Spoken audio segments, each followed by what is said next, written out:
quels sont les points forts et les points faibles de la maison Home Déco? Alors, ce qu'on a vu tout à l'heure, à travers notre heure de visite, c'est la première fois que je découvre la maison. Je suis arrivé, il est 10h30, vous voyez, il est midi 10, midi 15 presque. Donc on a passé une heure et quelques ensemble à discuter. Donc la maison, c'est 2 niveaux, le rez-de-chaussée plus l'étage sur lequel on se trouve. Donc pour moi et par rapport à ce que l'on a vu, il faudrait pouvoir accentuer, par rapport à l'entrée et la circulation que l'on imagine, accentuer cette idée de patio. C'est-à-dire que vous avez une petite courette qui est mignonne comme tout, elle doit faire 5-6 mètres carrés à peu près, qui apporte beaucoup de lumière, le rez-de-chaussée est assez profond. Donc essayez peut-être de trouver une articulation, comme on l'a évoqué, autour de ce patio, de manière à créer peut-être un petit poumon végétal, soit avec des choses plantées, des pots, des plantes évidemment, ou pourquoi pas envisager aussi non plus le revêtement minéral, mais une forme peut-être de petit engazonnement ou choses comme ça, de manière à pouvoir créer cette trame, voilà, ce fil conducteur à travers le rez-de-chaussée. Pourquoi est-ce si important de faire appel à un architecte dans le cadre d'une rénovation? Alors, l'architecte, c'est un spécialiste du volume, c'est un spécialiste de la notion d'espace, un spécialiste de la géométrie, en quelque sorte. Donc l'architecte, il est là pour apporter son savoir-faire dans ces domaines-là, dans une forme d'intelligence de l'espace. C'est-à-dire, comme on a vu tout à l'heure, je ne connais pas cette maison, encore une fois, donc je suis arrivé, on a discuté un petit peu de vos souhaits, un petit peu de ce que vous imaginiez faire. Et mon intervention, ça a été peut-être de trouver cet intérêt du patio. Alors, c'est peut-être pas quelque chose d'extraordinaire en soi, mais bon. Mais en tout cas, ça permet de se dire que on accentue certaines parties du projet. Là, en l'occurrence, le patio. Donc, l'architecte, il est là peut-être pour rendre intelligible un espace qui, pour certains, ne l'est pas. Et ça va bien au-delà des murs porteurs ou ça va bien au-delà des murs porteurs, absolument. Mais plutôt des centres de circulation, d'utilisation d'espace. On sait évidemment voir quel est le mur porteur, ce qui est réellement structurel, avec les étages du dessus, le mur de refend, ainsi de suite. Mais la véritable plus-value, elle est au niveau de cette hiérarchisation des priorités dans l'espace. Quel est le message que l'on va faire passer à travers un espace donné, qui est autre que d'aller péter une cloison, d'aller ouvrir un mur porteur. C'est raconter une histoire, peut-être, à travers ce que l'on a fait ensemble à l'instant. C'est rez-de-chaussée et créer une rotation, une intelligence autour de ce patio, et toute la maison s'accentuera autour. Voilà. Donc là, l'intérêt d'un architecte, il passe par là. Après, c'est le savoir-faire technique, bien évidemment, parce qu'à un moment donné, l'architecte il doit dessiner, tout mettre en musique en quelque sorte, tout mettre sur dessin, avec des cotes, avec des mesures, et puis il y a la partie technique, les évacuations, l'électricité, les passages, la structure, les épaisseurs, les compositions des matériaux, les dalles, et ainsi de suite. Mais avant tout, cette plus-value de l'architecte se situe au niveau de sa première intervention. Vraiment ce qu'il ramène au niveau de la compréhension de l'espace. On pense toujours que faire appel à un architecte, ça va coûter cher. Pourtant, avec votre plateforme bien pensée, d'ailleurs, comme son nom l'indique, elle est bien pensée, les tarifs sont attractifs. Pensez-vous que cela va inciter les gens à avoir ce réflexe de faire appel à un architecte lors de leur achat? Je l'espère. Je l'espère. Alors, pour en revenir sur l'aspect un peu cher de l'archi, c'est vrai que c'est pas donné, je suis le premier à le dire, parce que très souvent, les clients, alors c'est plus vrai pour les particuliers que pour les professionnels, mais les particuliers ne savent pas peut-être identifier les missions qui peuvent être données à l'architecte. C'est-à-dire qu'un architecte, il peut très bien venir comme on a fait, donc conseil, on regarde, il vous aiguille, il vous apporte des solutions pour débloquer une situation en quelque sorte. Et puis après, il y a d'autres phases. Donc là, on part dans le projet, on dessine. Voilà. Parfois, il y a des bureaux d'études aussi que l'on fait entrer en jeu. Structure, ventilation, ainsi de suite. Bon. Et puis après, il y a la phase chantier. Bon, consultation d'entreprise avant, et puis ensuite phase chantier.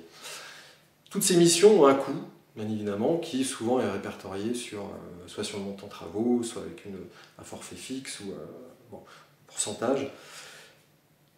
Tout dépend de ce que l'on souhaite donner à l'architecte. Nous, en l'occurrence, sur Bien Pensé, on a des tarifs qui sont transparents. C'est donc 500 €, comme vous le savez. Mais c'est uniquement pour ce que l'on a fait. C'est-à-dire conseil qui est sanctionné par la suite par de la 3D. C'est-à-dire une conception avec un visuel 3D qui permet de débloquer la situation et qui permet, vous, visuellement, de vous rendre compte de ce que ça va donner. On ne rentre pas dans le projet encore. C'est-à-dire qu'on ne met pas... ça fait 20 cm, ça fait 40, ça, on est sur 2,88 m. Non, on n'en est pas là. Par contre, ce qui est important, c'est que ce visuel, il vous donne la possibilité de vous dire on va là-dessus. Ça nous plaît. Et aider les gens à se projeter. Ça aide effectivement, principalement les particuliers, à se projeter. Absolument. Et se dire, ça, c'est la bonne piste que l'on va explorer. Après, l'architecte passe en direct, s'il le souhaite, avec le client. Il développe le projet ensemble, mais le projet peut être un petit peu rééquilibré ensuite en fonction du cheminement du particulier. Mais au départ, c'est ça. Notre intervention, elle est faite donc auprès d'architectes DPLG, inscrits à l'ordre ou pas, ou architectes d'intérieur. Ce sont tous des gens, par contre, qui sont diplômés. C'est-à-dire qu'ils ont un vrai diplôme, soit d'architecte, soit d'architecte d'intérieur. Voilà. Et donc, ils sont des gens qualifiés, bien évidemment. Et ils n'interviennent principalement que sur l'idée. C'est donner l'idée dans un lieu donné. Voilà. C'est venu l'idée de créer cette plateforme assez particulière, parce que des plateformes d'archives, finalement, il y en a pléthore. Mais vous avez vraiment cette petite différence, qui en fait, c'est pas si petite que ça, qui paraît énorme, justement d'arriver vraiment en amont du projet, de proposer cette solution aux futurs acquéreurs. Oui, alors moi ça fait à peu près 3-4 ans que je fais ça à titre personnel.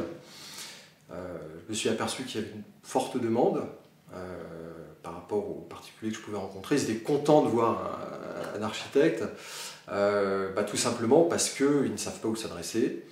Il y a des architectes que ça n'intéresse pas, parce que c'est des petits projets, que c'est pas...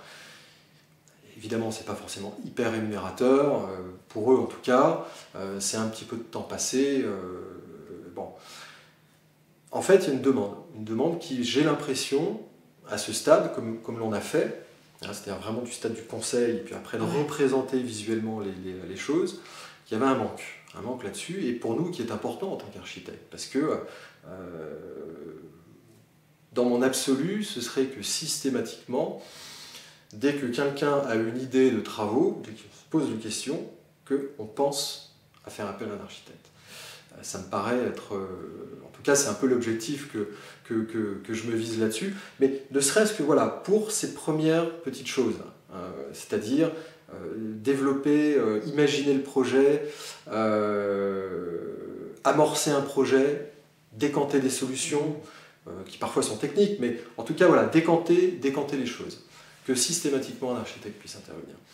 Donc à ce moment-là, je me suis dit, bien, voilà, pourquoi pas essayer d'amplifier un petit peu cette envie, enfin cette demande. Et du coup, c'est pour ça qu'avec Mathieu, mon associé, on a décidé de monter Bien Pensé. Plateforme, vous proposez donc d'accompagner vos clients, comme vous venez d'expliquer.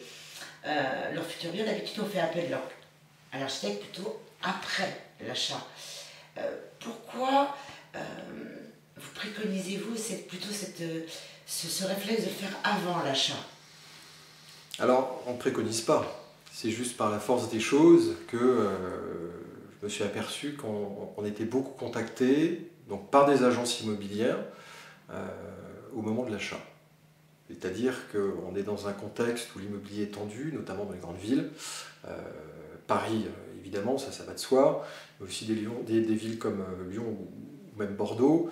Les biens partent extrêmement vite. C'est-à-dire que les clients ont besoin, enfin les acheteurs ont besoin d'être rassurés très très rapidement sur le bien qu'ils achètent. Alors, ce n'est pas le rôle de l'agent immobilier, lui il a son rôle évidemment commercial, il veut vendre son bien, mais par contre, comme tout professionnel, il a un devoir de conseil, donc à un moment donné, il se dit, je vais faire appel à un professionnel, tel qu'un architecte, pour conseiller mes acheteurs potentiels, mes clients. Voilà. Alors, d'un côté, les agences immobilières, comme on l'a vu, de l'autre côté, les particuliers peuvent tout à fait aussi faire appel à notre service, soit au moment de la visite du bien, soit également en contre-visite, de manière à pouvoir les conforter en quelque sorte dans l'achat de leurs biens. Et les aider à se projeter. Les aider à visualiser, à se projeter au mieux en tout cas, parce que c'est vrai qu'un achat immobilier c'est extrêmement important, donc il faut être sûr du potentiel que l'on arrivera à obtenir sur ce bien en particulier.